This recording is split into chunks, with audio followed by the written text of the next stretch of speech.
rukama njenim pojavi svetli od sunca predivni omofor, koji ona zakrivljavaše narodu crkvi Vatenskoj, i čuvši za tako milosrdno zauzimanje njeno, zaprepašeni i obradovani svi govorahu: raduj se, jesi nerukotvoreni omofor, rastao svaka oblak nad celim svetom.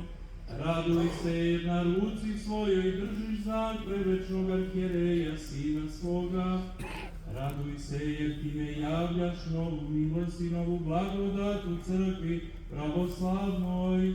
Raduj se, stube od oblaka koji sve nas zaklanjaš od iskušenja i sablazni sveta.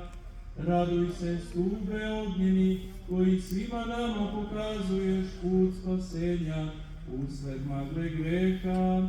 Raduj se, javno krpljenje javnih podvižnika pobožnosti.